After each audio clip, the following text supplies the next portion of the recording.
আসসালামু আলাইকুম। ক্লাস 8-এর ইতিহাসের ক্লাসে আজ ভারতীয় সংবিধান, গণতন্ত্রের কাঠামো এবং জনগণের অধিকার এই অধ্যায়টা নিয়ে রিভিশন করব। এই অধ্যায়ে যে সমস্ত প্রশ্নগুলো আগে দেওয়া হয়েছিল সেই প্রশ্নগুলো একবার রিমাইন্ড করে দিচ্ছি। সেই প্রশ্নগুলো ভালোভাবে তৈরি করবে, সেগুলো একবার আলোচনা করছি। প্রথম প্রশ্নটা ছিল, দেখো, স্বাধীন দেশ হিসেবে ভারত কবে আত্মপ্রকাশ করে? স্বাধীন দেশ হিসেবে ভারতবর্ষ আত্মপ্রকাশ করেছিল 1947 খ্রিস্টাব্দের 15ই আগস্ট। 2 নম্বর প্রশ্ন, গণপরিষদে ভারতের সংবিধান কবে গৃহীত হয় ও কবে কার্যকর হয়? 1949 খ্রিস্টাব্দের 26শে নভেম্বর।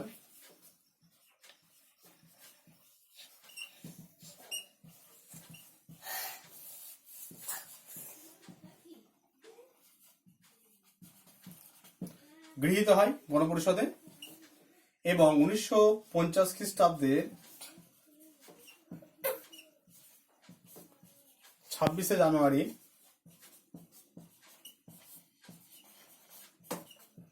ভারতের সংবিধান কার্যকর হয়। এবার প্রশ্ন আছে, দেখো, গণপরিষদের স্থায়ী সভাপতি কে ছিলেন? গণপরিষদের স্থায়ী সভাপতি ছিলেন ডক্টর রাজেন্দ্র প্রসাদ। ডক্টর রাজেন্দ্র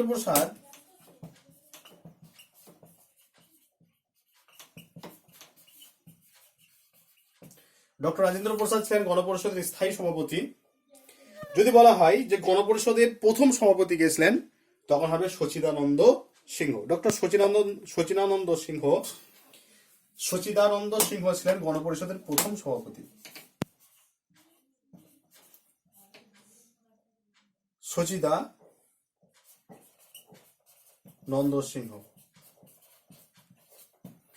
সচিদানন্দ সিংহ ছিলেন গণপরিষদের প্রথম সভাপতি।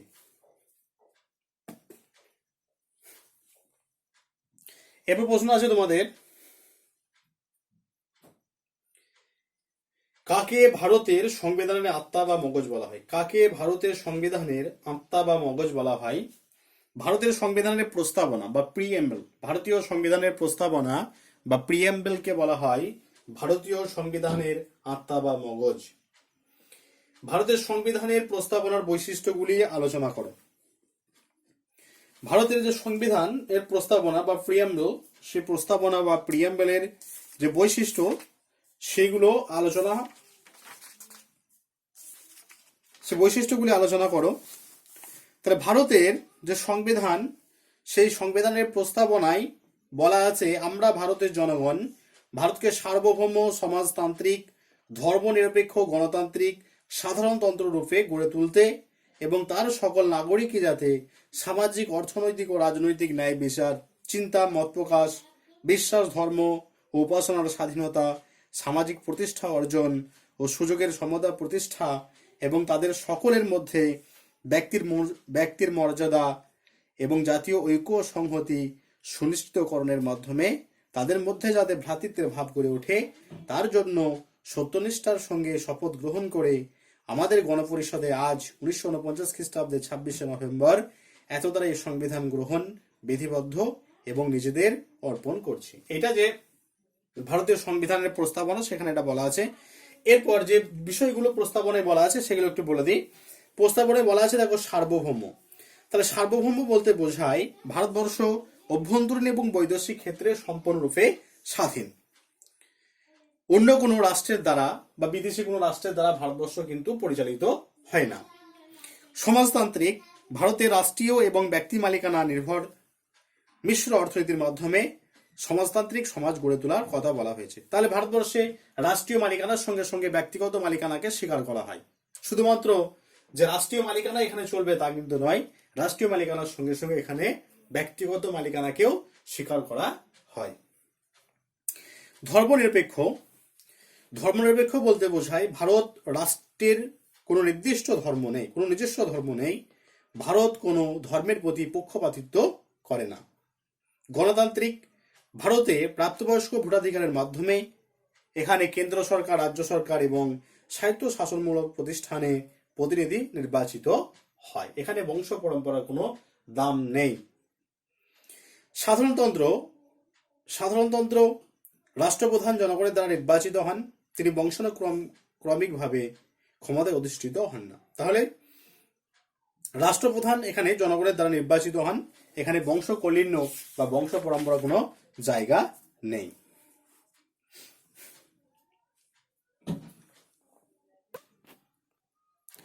এবার একটা প্রশ্ন আছে, দেখো যে সমাজতান্ত্রিক এবং ধর্মনিরপেক্ষ শব্দ দুটি কবে এবং কততম সংবিধান সংশোধনীতে সংযুক্ত হয়েছে?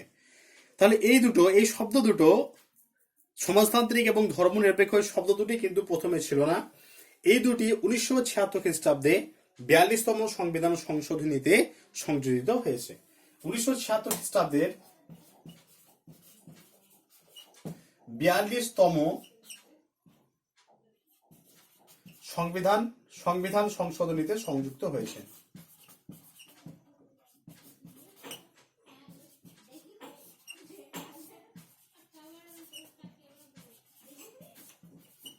উনিশশো 1976 খ্রিস্টাব্দে 42তম সংবিধান সংশোধনীতে এই ধর্মনিরপেক্ষ এবং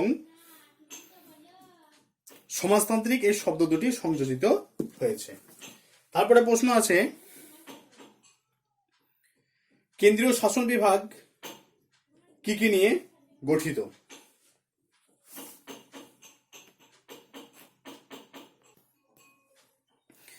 কেন্দ্রীয় শাসন বিভাগ কি কি নিয়ে গঠিত? কেন্দ্রীয় শাসন বিভাগ রাষ্ট্রপতি, উপরাষ্ট্রপতি এবং মন্ত্রী পরিষদ।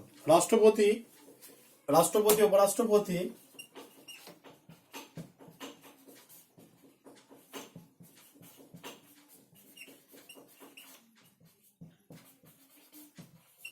ও মন্ত্রী পরিষদ নিয়ে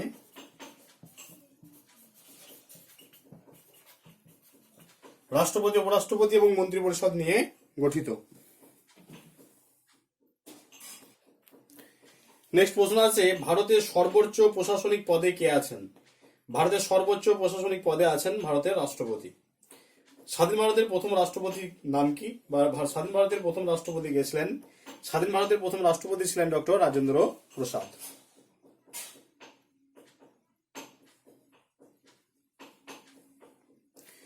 তারপরে প্রশ্ন আছে তোমাদের,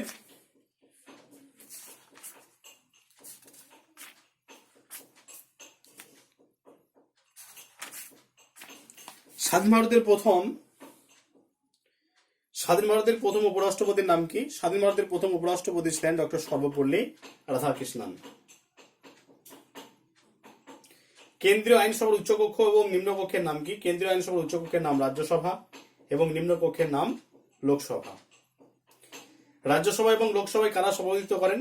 রাজ্যসভায় সভাপতিত্ব করেন উপরাষ্ট্রপতি এবং লোকসভায় সভাপতিত্ব করেন স্পিকার।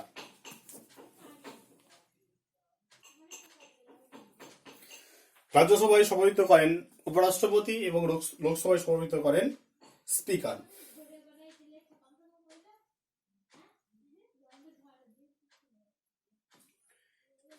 এবার প্রশ্ন আছে, স্বাধীন ভারতের প্রথম প্রধানমন্ত্রী কে ছিলেন? স্বাধীন ভারতের প্রথম প্রধানমন্ত্রী ছিলেন জওহরলাল নেহেরু। স্বাধীন ভারতের প্রথম প্রধানমন্ত্রী ছিলেন জওহরলাল নেহেরু।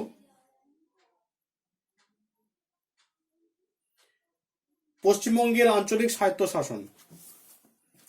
পশ্চিমবঙ্গের আঞ্চলিক স্বায়ত্তশাসন দুটো ভাগে বিভক্ত, একটা হচ্ছে গ্রামীণ, একটা হচ্ছে পৌর। গ্রামীণের আবার তিনটে ভাগ, গ্রাম পঞ্চায়েত, পঞ্চায়েত সমিতি এবং জেলা পরিষদ। আর পৌরসভা যেগুলো খুব বড় বড় শহর, যেগুলো কলকাতা, হাওড়া, শিলিগুড়ি, এগুলোই থাকে, এগুলো কিন্তু পৌরসভা না, এগুলো পৌর নিগম। আর ছোট এবং মাঝারি শহরে থাকে পৌরসভা। গ্রাম পঞ্চায়েত ও পৌরসভার যারা সদস্যরা সার্বিক প্রাপ্তবয়স্ক, ভোটাধিকারের ভিত্তিতে নির্বাচিত হন। এদের কার্যকালের মেয়াদ হলো 5 বছর।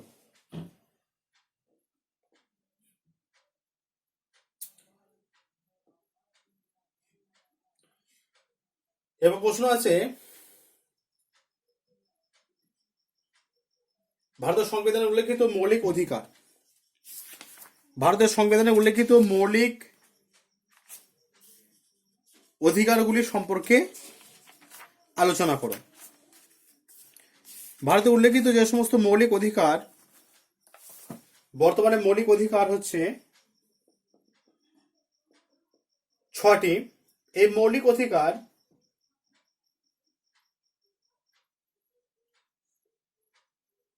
সেগুলি হলো সাম্যের অধিকার, স্বাধীনতার অধিকার, শোষণের বিরুদ্ধে অধিকার, ধর্মীয় স্বাধীনতার অধিকার, শিক্ষা এবং সংস্কৃতির অধিকার, আর শাসনতান্ত্রিক প্রতিবিধানের অধিকার। এগুলো আমি একটু লিখে দিচ্ছি। দেখো,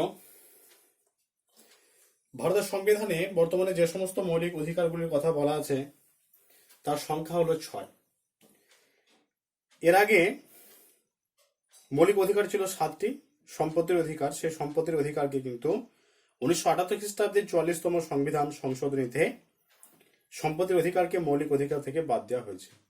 এর ফলে মৌলিক অধিকারের সংখ্যা হয়েছে 6টি। কি কি?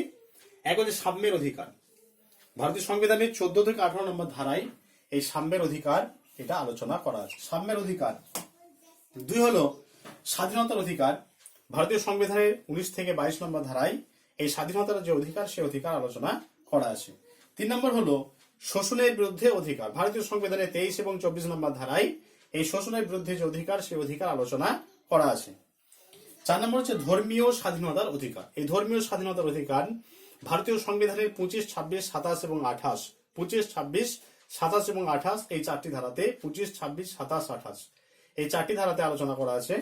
আর শিক্ষা এবং সংস্কৃতি বিষয়ক অধিকার, এই শিক্ষা এবং সংস্কৃতি বিষয়ক অধিকার এটা ভারতীয় সংবিধানের 29 এবং 30 নম্বর ধারায় আলোচনা করা আছে। আর লাস্ট যেটা 6 নম্বর, সেই 6 নম্বর হচ্ছে যে শাসনতান্ত্রিক প্রতিবিধানের অধিকার।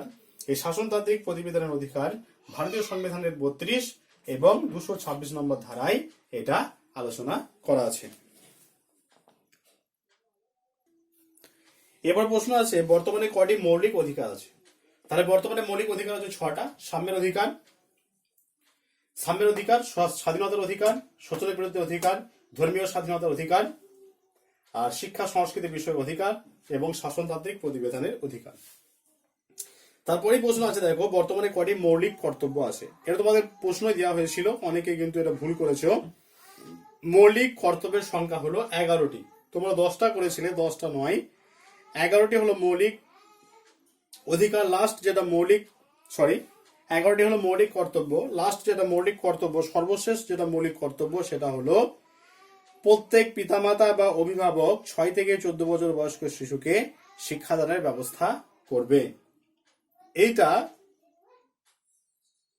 এটা নিয়ে 2002 সালে 86তম সংবিধান সংশোধনীতে সংযুক্ত হয়েছে এবং এটা নিয়ে মোট মৌলিক কর্তব্যের সংখ্যা হলো 11টি। তাহলে এগুলো একটু বলে দিই। ভারতীয় সংবিধান মৌলিক কর্তব্য যেগুলো সেগুলো বলে দিই। 1 নম্বর আছে ভারতীয় সংবিধান মান্য করা, সাংবিধানিক আদর্শ প্রতিষ্ঠান, জাতীয় পতাকা ও জাতীয় সঙ্গীত সম্পর্কে শ্রদ্ধা প্রদর্শন।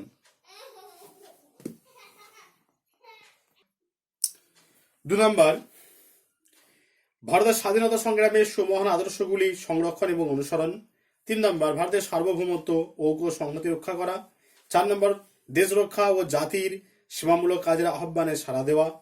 5 নম্বর ধর্মীয় ও আঞ্চলিক স্বার্থের ঊর্ধ্বে থেকে ভারতে ঐক্য ভ্রাতৃত্ববোধের প্রসার ঘটানো। 6 দেশের মিশ্র সংস্কৃতির গৌরবময় ঐতিহ্যকে মূল্যদান। 7 অরণ্য, নদনদী ও বন্যজীবন সহ প্রাকৃতিক পরিবেশের সংরক্ষণ ও উন্নয়ন। 8 বৈজ্ঞানিক মানসিকতা, মানবতাবাদ, অনুসন্ধিৎসা ও সংস্কারমুখী দৃষ্টিভঙ্গির প্রসার সাধন। 9 সরকারি সম্পত্তি রক্ষা ও হিংসা বর্জন করা। 10 উন্নয়নমুখী যৌথ কাজে আত্মনিয়োগ করা। 11 প্রত্যেক পিতামাতা বা অভিভাবক কর্তৃক 6 থেকে 14 বছর বয়স্ক শিশুর শিক্ষাদানের ব্যবস্থা করা। তাহলে এই হচ্ছে মৌলিক কর্তব্য। মৌলিক অধিকার মৌলিক কর্তব্যের মধ্যে যেটা মূল পার্থক্য,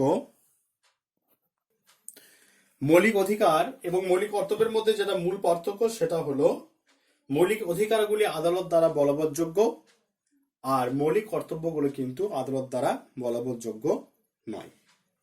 মৌলিক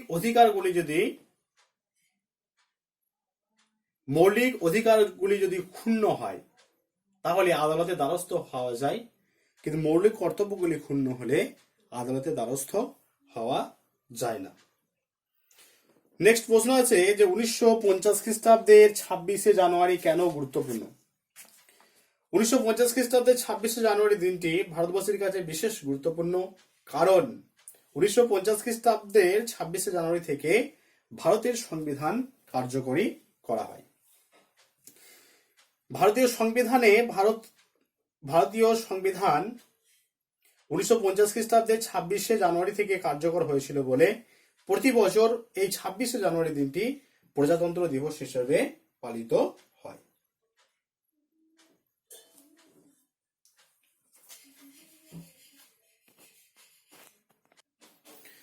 পশ্চিমবঙ্গের নেক্সট প্রশ্ন, পশ্চিমবঙ্গের ত্রিস্তর পঞ্চায়েত ব্যবস্থার 3টি স্তর কি কি? 3টি স্তর হলো, প্রথম যেটা স্তর সেটা হচ্ছে গ্রাম পঞ্চায়েত,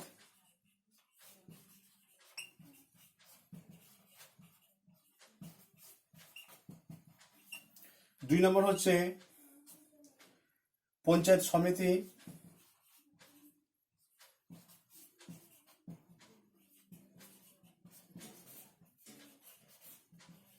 তিন নম্বর জেলা পরিষদ।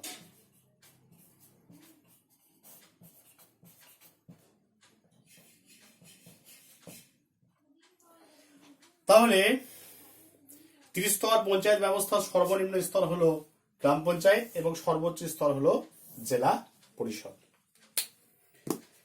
নেক্সট প্রশ্ন আছে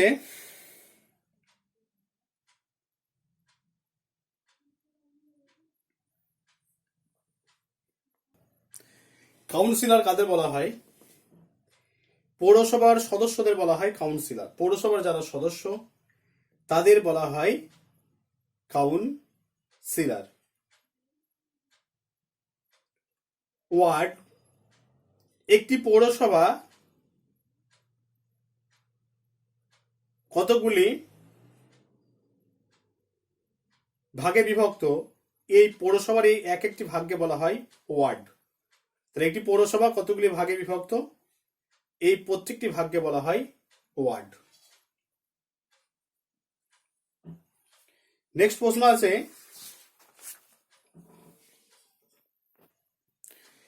প্রশ্ন আছে, সংখ্যালঘু গোষ্ঠী কাদের বলা হয়? সমাজে কোনো জনজাতির লোক সংখ্যা অন্য জাতির তুলনায় কম থাকলে সংবিধান অনুসারে সেই জাতিকে বলা হয় সংখ্যালঘু সম্প্রদায়। ভারতের সংখ্যালঘু সম্প্রদায় মুসলিম, বৌদ্ধ, জৈন, খ্রিস্টান, এরা হচ্ছে ভারতের সংখ্যালঘু সম্প্রদায়।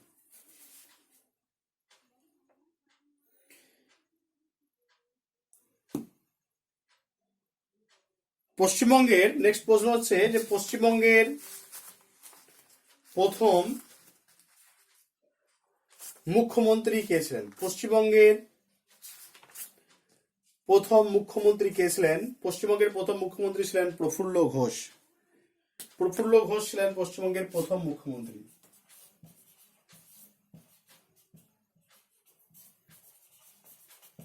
প্রফুল্ল ঘোষ। নেক্সট প্রশ্ন, মুখ্যমন্ত্রীকে কে নিয়োগ করেন? মুখ্যমন্ত্রীকে নিয়োগ করেন রাষ্ট্রপতি। মুখ্যমন্ত্রীকে নিয়োগ করেন রাষ্ট্রপতি।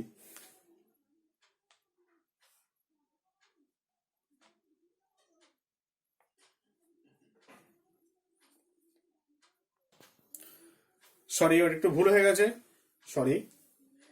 মুখ্যমন্ত্রীকে নিয়োগ করেন রাজ্যপাল 5 বছরের জন্য, রাষ্ট্রপতি নয়, সরি একটু ভুল হয়ে গেছে, মিস্টেক হয়ে গেছে। মুখ্যমন্ত্রীকে নিয়োগ করেন রাজ্যপাল। রাজ্যপাল মুখ্যমন্ত্রীকে 5 বছরের জন্য নিয়োগ করেন।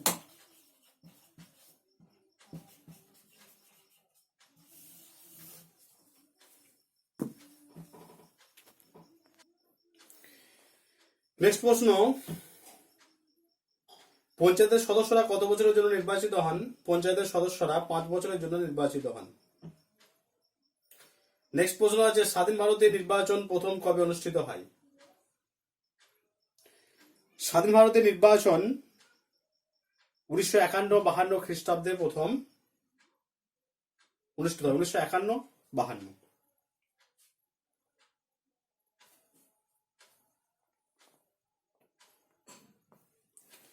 নেক্সট প্রশ্ন আছে, স্বাধীন ভারতের প্রথম আইনমন্ত্রী কে ছিলেন? স্বাধীন ভারতের প্রথম আইনমন্ত্রী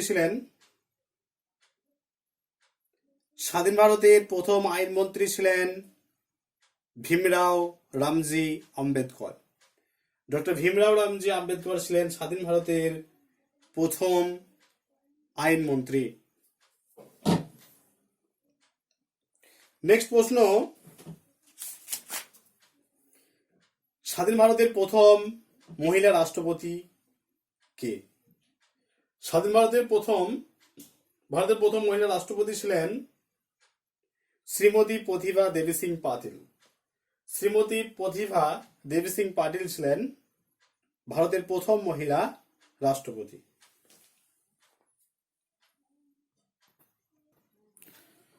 কোশ্চেন প্যাটার্ন, তোমাদের অ্যানুয়াল পরীক্ষা 7 তারিখ থেকে শুরু হচ্ছে।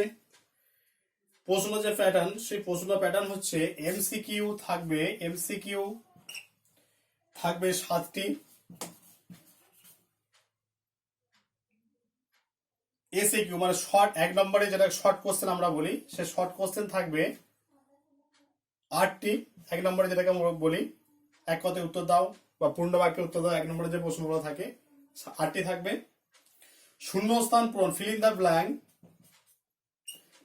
ব্ল্যাঙ্ক থাকবে 8টি। তাহলে তোমাদের এটা 25 নম্বর হয়ে গেল, সরি 23 নম্বর, 22 নম্বর হলো এটা,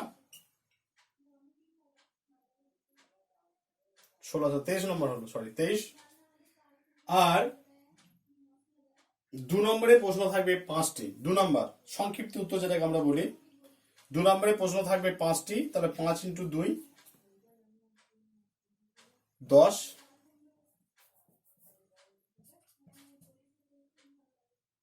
3 নম্বরে থাকবে 4টি 12, আর 5 নম্বরে থাকবে 5 × 1 = 5, টোটাল 50।